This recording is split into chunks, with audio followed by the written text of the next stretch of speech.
just get a sense of the gigantic scale of the whole place and the epic feel of it, and that it's a series of stone circles in enclosures.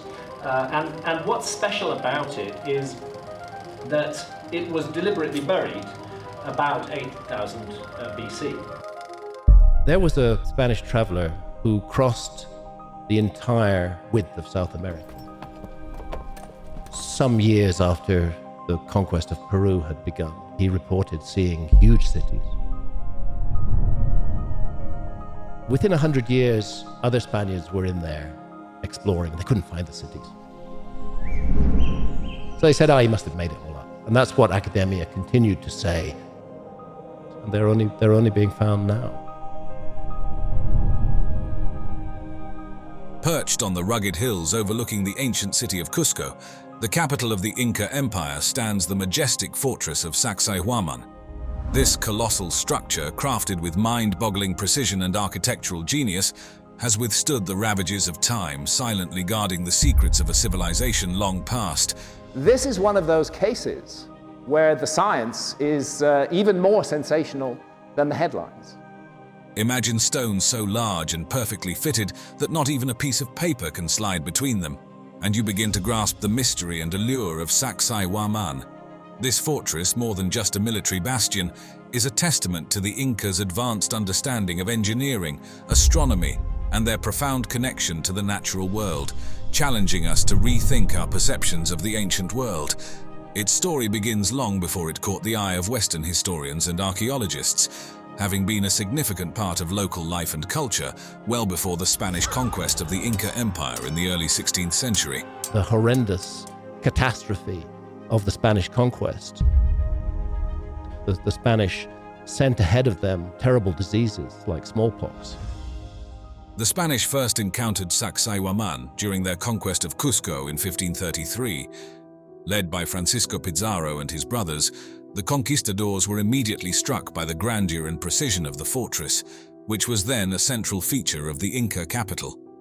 Among the earliest and most vivid descriptions we have of Sacsayhuaman were penned by Pedro Sancho, Pizarro's secretary.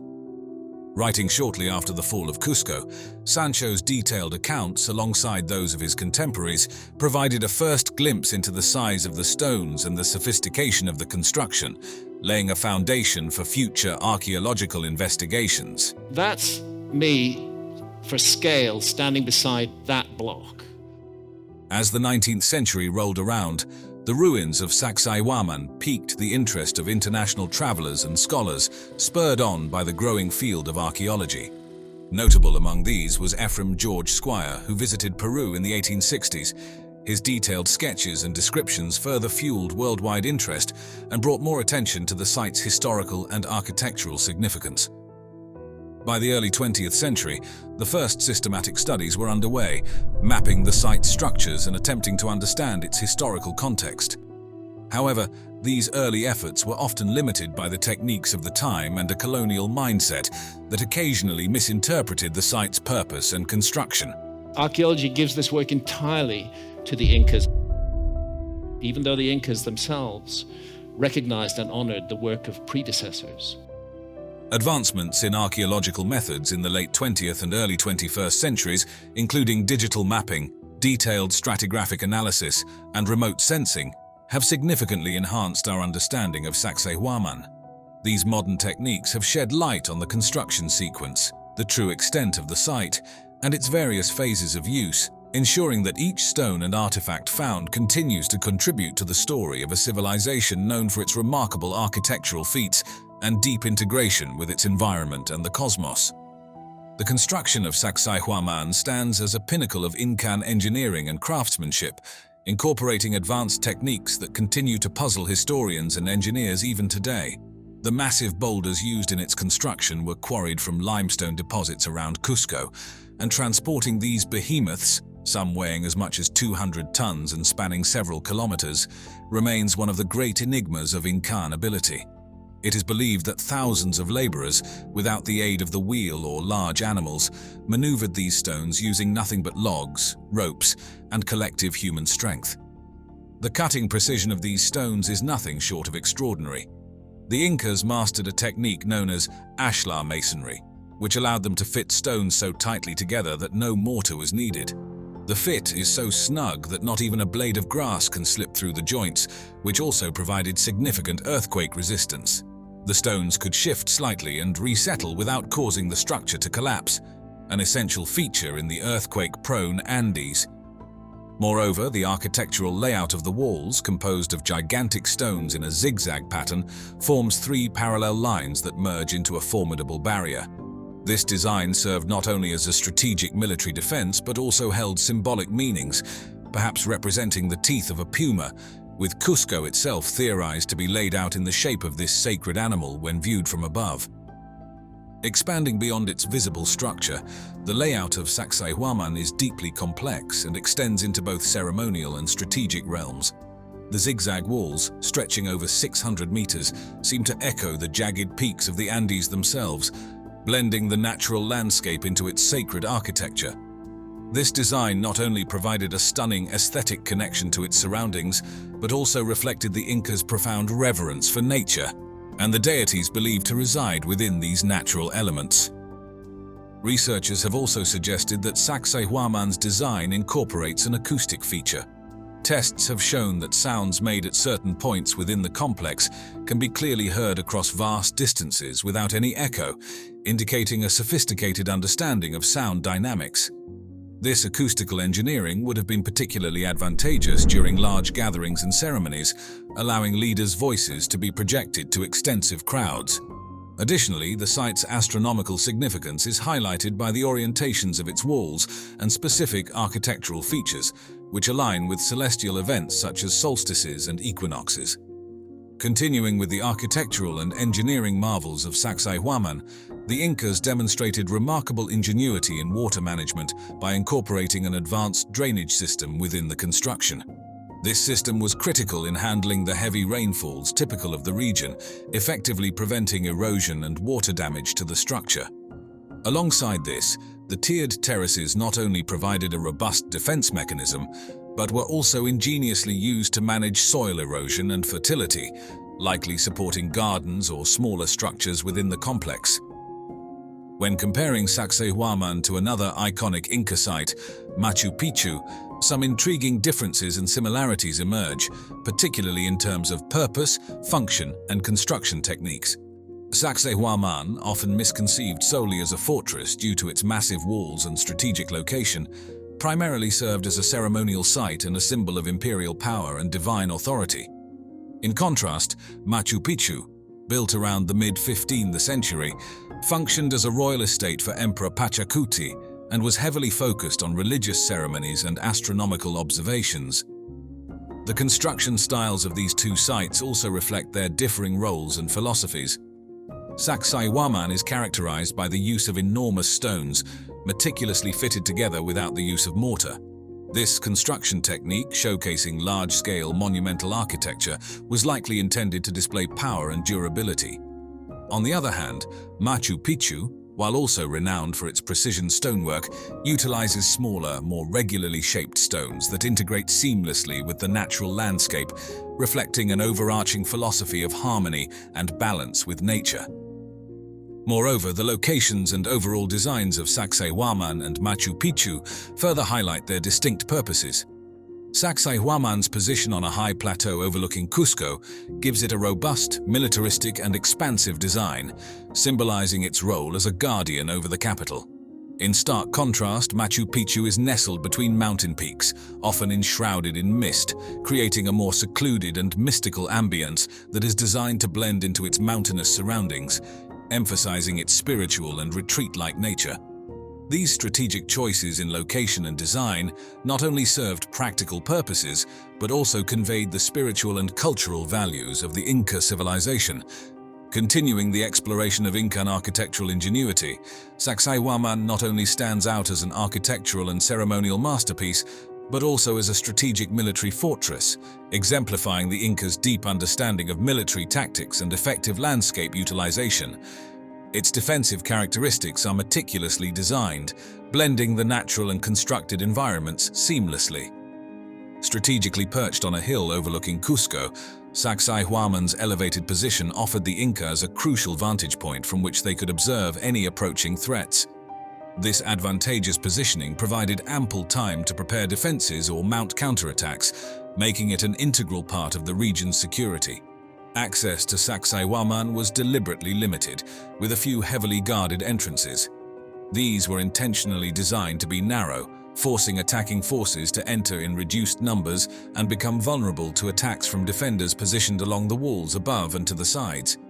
Within the walls, the arrangement allowed for excellent visibility and easy communication between different sections of the fortress. Signal fires and other forms of visual messaging were used to coordinate defensive efforts across Sacsayhuaman and with other nearby fortifications, further enhancing its defensive capabilities. When comparing the defensive structures of Sacsayhuaman with those of medieval European castles, like the iconic Edinburgh Castle in Scotland, several intriguing contrasts and similarities come to light. Unlike the stone and mortar construction typical of European castles, Sacsayhuaman's walls were crafted using the ashlar technique, which involves fitting stones together without mortar.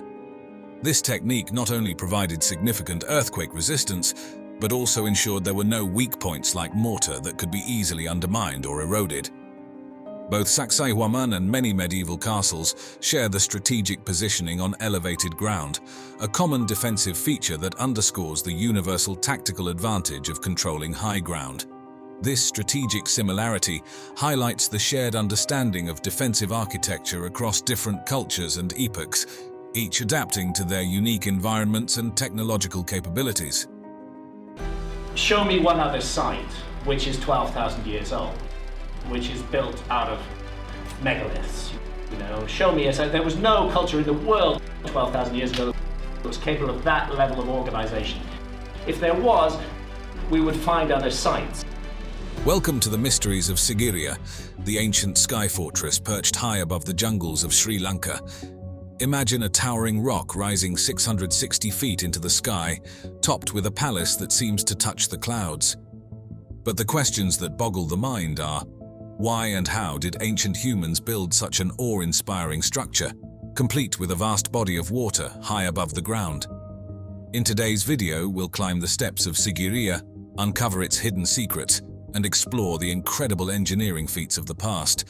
Stay tuned as we unravel how this fortress was not just a marvel of beauty, but a masterpiece of ancient technology. Did you know that the stunning Sigiriya, or Lion Rock, has a story that reaches deep into the history of Sri Lankan royalty? This tale begins in the 5th century AD, chronicled vividly in the ancient Kulavamsa. This epic documents the saga of King Kasyapa, who ruled from 477 to 495 CE. In a dramatic twist of events, Kasyapa seized the throne from his half-brother Moggallana, setting the stage for a story of intrigue and architectural marvel. To safeguard himself against potential retaliation, Kasyapa moved the capital from Anuradhapura to the formidable Sigiriya rock. There, atop a 200-meter-high granite monolith, he commissioned the construction of a fortress and a luxurious palace, a clear display of his wealth and a testament to his architectural vision. However, after the fall of Kasyapa's dynasty, Sigiriya slipped into the shadows, cloaked by dense forest overgrowth and fading from collective memory. It wasn't until 1831 that the site re-emerged into the spotlight. That year, Major Jonathan Forbes of the 78th Highlanders, part of the British Army, rediscovered Sigiriya during a horseback expedition through the central forests of what was then Ceylon, now known as Sri Lanka. Stumbling upon this magnificent rock fortress and its ruins, Forbes's findings reignited global interest. His detailed writings and sketches brought Sigiriya back from obscurity, captivating colonial officials and scholars alike, and paving the way for future archaeological explorations. Following the rediscovery of Sigiriya by Major Jonathan Forbes, the archaeological spotlight turned toward this enigmatic structure, leading to its eventual excavation. The initial efforts to study Sigiriya were rather haphazard, lacking a systematic approach typical of early antiquarian activities in the region. However, a significant shift occurred in 1895 when H.C.P. Bell, the first Commissioner of Archaeology for Ceylon and a British archaeologist, took charge. Bell's structured investigations laid the groundwork for understanding Sigiriya's complex layout and rich historical tapestry. illuminating various facets of its construction and artistic achievements. As the 20th century progressed, the Department of Archaeology of Sri Lanka took the helm, bringing a new level of rigor to the exploration of Sigiriya. These systematic archaeological excavations really began to take shape by the mid-century, further accelerated when Sigiriya was declared a UNESCO World Heritage Site in the 1980s. This period marked intense activities that included detailed mapping of the site, careful excavation of the gardens, and meticulous restoration of the ancient frescoes. Speaking of frescoes, these vibrant paintings on Sigiriya's western face are truly a sight to behold. Depicting celestial maidens known as Apsaras, these artworks showcase the exceptional skill of ancient Sri Lankan artists. Created with natural mineral pigments, these frescoes have withstood the ravages of time, their colors still vivid after more than 1,000 years. Their creation technique, reminiscent of the fresco secco method seen in India's Ajanta caves, highlights a shared artistic tradition across the region, though Sigiriya's frescoes have a unique stylistic flair that seems to capture the maidens in ethereal motion, as if floating in the air. The site's water gardens are yet another marvel. Unearthed through diligent excavation, these gardens reveal an intricate hydraulic system featuring pools, pavilions, and dynamically engineered fountains. This level of sophistication in water management suggests comparisons with the legendary Hanging Gardens of Babylon, illustrating that such engineering marvels were not confined to the Western world. Sigiriya's gardens were not only aesthetically pleasing but also a demonstration of advanced hydraulic technology and urban planning by ancient engineers. Then there's the mirror wall, originally so well polished that it reflected King Kasyapa's image as he passed. Over centuries, this wall became a canvas for the thoughts and musings of visitors, covered in inscriptions that date back to the 6th century. These writings, ranging from poetry to personal reflections, provide a unique glimpse into the minds of ancient travelers, similar to modern-day guestbooks. This tradition of leaving one's mark is a human impulse seen across cultures and epochs, evident in places as far-reaching as the pyramids of Giza, where ancient graffiti also tells stories of those who came before us. Exploring further into the architectural wonders of Sigiriya, let's delve into why this location was chosen for such a grand fortress. The natural setting of Sigiriya itself offers some clues. Rising about 200 meters above the plains, the sheer height of this massive rock column provided unparalleled defensive benefits. This elevation was not just daunting for potential invaders to scale, but it also offered inhabitants a broad vantage point, allowing them to see for miles and spot any approaching threats long before they reached the fortress. The rock's steep and rugged sides further shielded the fortress, making direct assaults nearly impossible without advanced siege techniques. Just above the water gardens, the boulder gardens of Sigiriya paint a vivid picture of how natural landscapes were skillfully incorporated into the fortress's design. This area is dotted with large, naturally occurring boulders that have been cleverly integrated into the overall layout. Winding pathways snake around these colossal stones, leading to hidden nooks and strategic lookout points. These boulders weren't just pleasing to the eye, they played a crucial role in the fortress's defense, acting as natural barriers and fortified posts. This strategic use of natural rock formations is somewhat akin to the serene rock gardens of Ryoanji in Kyoto, Japan. Although both gardens feature natural stones, Sigiriya's boulder gardens were primarily designed for defense and control, while Ryoanji's layout aims for contemplation and aesthetic appreciation. Climbing higher, the terraced gardens mark the final stages of the ascent to Sigiriya's summit. Here, a series of staircases and pathways are carved directly into the rock face, not only facilitating access to the top but also allowing for the cultivation of gardens and the construction of small structures along the way. These terraces seamlessly integrate the sheer cliffs into the fortress's architecture, showcasing the ingenuity of ancient Sri Lankan architects who transformed a challenging environment into a livable and defensible space. This method of using terraces can be compared to the ancient Incan city of Machu Picchu, which also features gardens cut into mountainous terrain. Both Sigiriya and Machu Picchu utilized the verticality of their landscapes to enhance agriculture, habitation, and defense, demonstrating a deep understanding of how to adapt architecture to the natural environment effectively. As we've ascended through the layered terraces and lush gardens of Sigiriya, it's impossible not to marvel at its defensive capabilities, which are as impressive as its architecture. The entire fortress was safeguarded by a massive moat and towering walls. The approach to the rock itself was ingeniously designed to be narrow, funneling potential attackers into a tight space where they could be more easily repelled. Throughout the fortress, large boulders were strategically placed, ready to be rolled down on invaders, and certain staircases were cleverly designed to be easily removable or destroyed, preventing enemy progression. At the pinnacle of Sigiriya, extensive residential quarters once stood, serving as the royal abode for King Kasyapa and his retinue. These buildings were robustly constructed from bricks and stones, with some walls still resiliently standing. The stone blocks used in construction, though their exact weight is unknown, are estimated to weigh several tons each, hinting at the remarkable effort that went into their assembly. To create a flat area on the summit, large amounts of rock and soil were excavated, likely requiring immense manpower and possibly even elephant power, underscoring the vast resources at King Kasyapa's command. Drawing an interesting parallel, the construction feats of Sigiriya can be likened to those of the Incas' Machu Picchu in Peru. Both iconic structures were built in demanding locations, yet they demonstrate an extraordinary ability to blend architectural elements with the natural landscape.